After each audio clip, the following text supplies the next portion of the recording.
The DJI Mini 3 Pro. Could this be the best drone for hikes and day walks? And why is now the best time to purchase? Let's find out.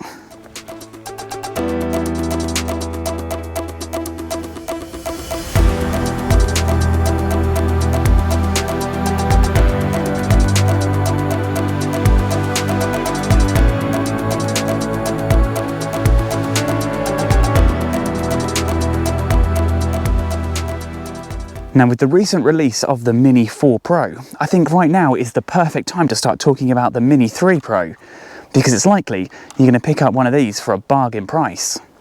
Now, it's worth noting that the drone comes with multiple different buying options, so you can purchase it by itself, but I would obviously recommend getting it with one of the controllers. Now, I have a controller with a built-in screen, but if you don't want this extra weight or to spend the extra money, you can get one without the screen and you use your phone instead. Now, this drone comes with two different battery setups, and as standard it comes with the smaller size. Now, this will certainly still give you 34 minutes of flight time, with the larger one going up to about 47 minutes. But crucially, this smaller battery size keeps the drone under the 250 gram threshold for the Civil Aviation Authority, which means fewer flight restrictions. So this drone captures 4K video at up to 60 frames per second. But if you want to shoot HDR video, you do have to knock that down to 30 frames per second. And it will also capture slow motion video in full HD up to 120p. So it comes with a built-in micro SD-XC card slot just at the back. And this is compatible up to 512 gigabytes, but I only use 256 gig. And for that, I can get several hours of 4K video. Now, when it comes to photography, this drone is more than capable. It will take 48 megapixel stills, and if you want HDR photos, that reduces down to 12 megapixels, and it will also capture RAW photos as well. Now, for anyone who wants to use the drone primarily for social media, this drone actually records vertical photos and videos as well, making it much easier to upload. Now, as you would expect from DJI, it does come with some pre-programmed intelligent flight modes, and these include Droney, Helix, Rocket, Circle, Boomerang and Asteroid. Now, I find these a little bit gimmicky, but some of them may be useful in certain situations. It has a really good wind resistance of up to 38 kilometers an hour, and if I'm honest, I have actually used this drone in a bit stronger than that, and it has coped, but you've got to be very careful it doesn't get blown away. But in general, for most relatively calm days, this drone will be more than capable to handle the wind. So now the controller comes with a 5.5-inch HD screen, and the drone is capable of transmitting HD video to the controller at a range of up to 8 kilometers.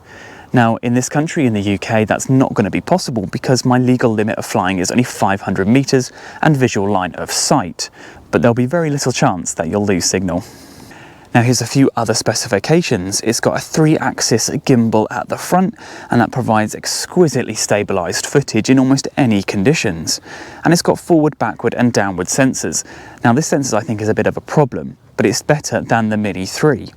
The issue I have is that it doesn't detect whether or not there's going to be an impact from the left or the right. So if you are circling around a subject, be very, very careful that there's not a tree or a rock in the way, because it will collide with any object. I have nearly crashed this once on Sharp Edge, and that's the closest I've ever come to crashing this drone, because in general the sensors do work very well. The regular 4K captures at 100 megabits per second and the 60p at 150 megabits per second.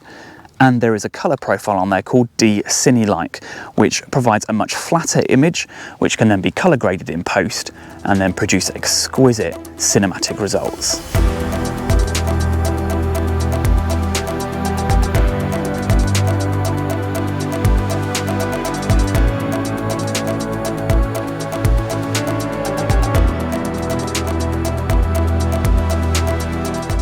Now, a feature that I think will really appeal to hikers and walkers, especially multi-day hikers, is the way this drone is charged.